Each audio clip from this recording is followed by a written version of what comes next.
प्रयत्न केला नाही, चांगल्या ठेवण्याचा प्रयत्न केला नाही.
मनामध्ये चिंतन करतोय आणि प्रभू परमात्म्याचं दर्शन झालेलं श्री कृष्ण गोविंद हरे मुरारी हे नाथ योगेश्वर वासुदेव.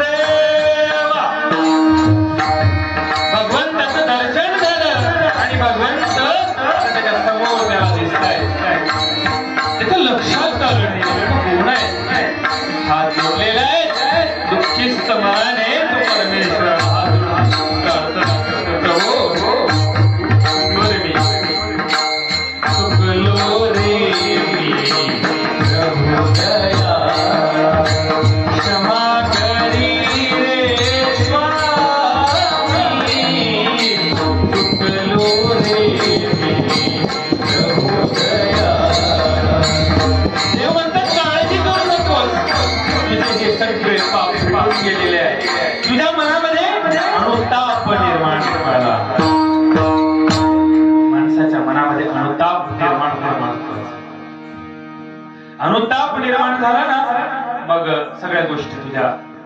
प्रत्येकाने सांगितलं देवा नाही, माझे एवढ्यावर समाधान होणार नाही, मी माझं पाप फिटलं हे कशावरून बघू.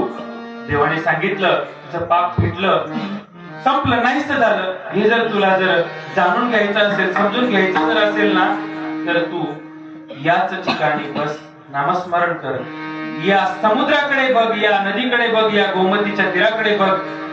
तुला द्वारकेचे सुवर्ण कळस ज्या दिवशी दिसतील ना, त्या दिवशी लक्षात घे, समजून जा की तुझं पाप फिटलं.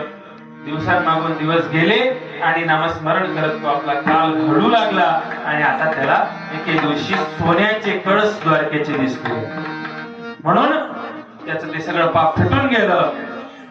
जसा त्या जोगऱ्याचा अनुताप त्याला त्या पापापासून दूर घेऊन गेला, तसा अनुताप आमच्या सुद्धा मनामध्ये असला पाहिजे. आणि म्हणून संत भिकानंद बाबा म्हणतात,